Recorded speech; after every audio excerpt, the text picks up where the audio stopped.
But of this is revenue generation for the government at the end of the day, from what you're saying. That's on the one hand. And two, are you really confident that these checks, when you look at the caliber of persons involved, you mentioned that there are billionaires who own this jet, and that's true. And they have looked for ways to cut corners, the majority of them. But would we be able to achieve the goal of checking the processes at the end of the day, aside revenue generation? Well, when you mention a name like Nigeria Customs, the only thing Nigeria Customs is after is revenue. Just revenue and not safety. So, and when you're supposed to, this revenue is supposed to be coming from part of the civil aviation income to the economy. So I think I support it, and they should continue with it. Again, like you said, your second part of the question says, do I think they'll be able to continue effectively? You know, Nigerians, when you start and you get it so easy, and you can go by and beat the law, you enjoy it as long as possible. But now that because I'm not putting that foot down, that this is the regulation and this regulation was complied, I can tell you everybody will comply with it.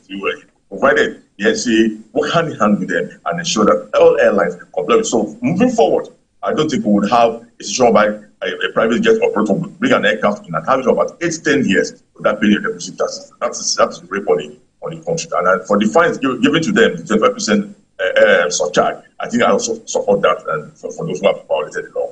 Again, this circles back to implementation of the law, because I recall that this is the second time in 3 years that since this directive was given, yet in the space of time, nothing was done about it. Are you confident that the law will be implemented?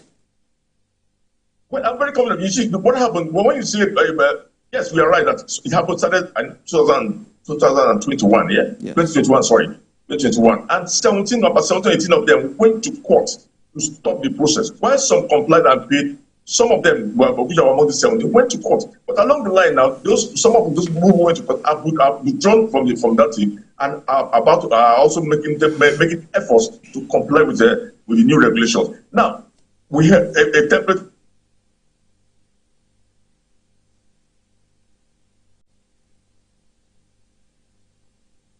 All right. Implement it, encourage them to implement and sustain it as much as possible. Okay, Olumide, if you can still hear me. Now, earlier you mentioned the processes for registration, and I am wondering if you think that perhaps we have so much bottlenecks with regards to the processes and that it needs to be reviewed as it is so that we can easily tackle this problem from the root as it is, and then have something smooth, that we have a smooth ride and can easily identify who is wrong. Can you hear me? Yeah. Did you get my question? Please answer that question again. Okay, so I was talking about you mentioning earlier the processes for private jet owners to register their jets as it is. And I'm saying that, do you think that the process is quite cumbersome and that we need to review it so we can easily address these matters as against leaving it for a prolonged time as it is?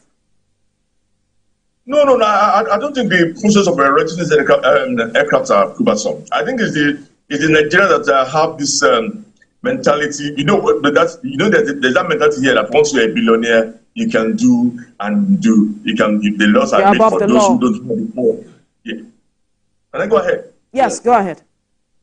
Yeah. So the law has always been there. The point was implementation. And when I remember the immediate passage, Customs Controller General, being a very hard man, being a very firm man, was able to activate that law and said, "Look, this would not happen under my watch," and it started the process.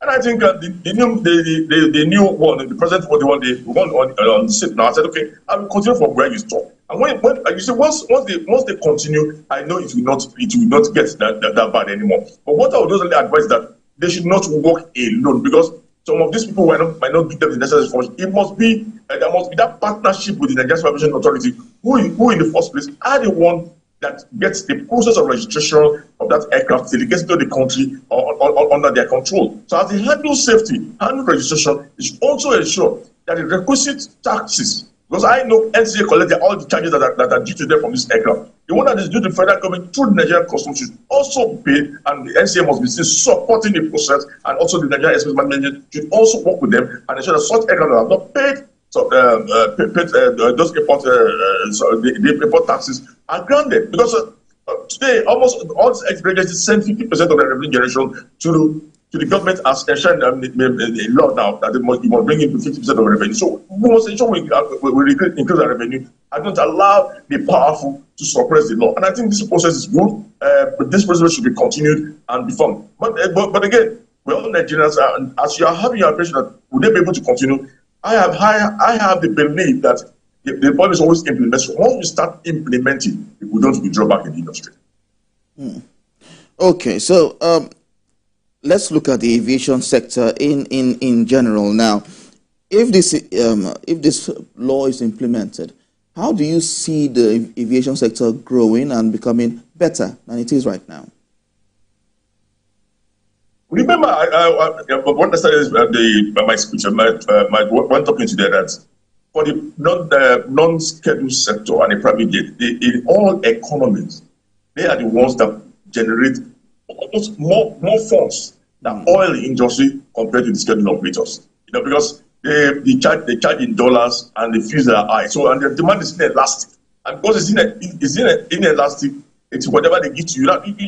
For an hour flight, you are looking about from $5,000 to about $7,000 to $8,000, depending on the size of the aircraft and the distance to be covered. So when you see such charges and they pay taxes, if you do not do your monitoring very well, then you will not get this revenue. So you must monitor, you must improve technology, you must ensure that you log onto the other global systems, satellite systems, to ensure that all flights, all movements captured, and ensure that the force generated from it are recorded. And I think if we do that, aviation will contribute more to the GDP of the country than we will be contributing in the past. And I think it's the onus is on us to ensure that we continue to look at that sector who's supposed to be money industry and watch out for all things they do that does not help the government in getting this revenue. I think if you also notice that the same set of people, some of them use their aircraft for commercial purposes. They charter this aircraft out, and yet you don't want to pay for such aircraft because you refuse to register. I think I want the government to farm and sustain it, and I think that is not possible because the process has now started, and people are paying quietly. They're not really arguing; they're already paying, and I just the process will see they get to the end of it. And the matter of private jet owners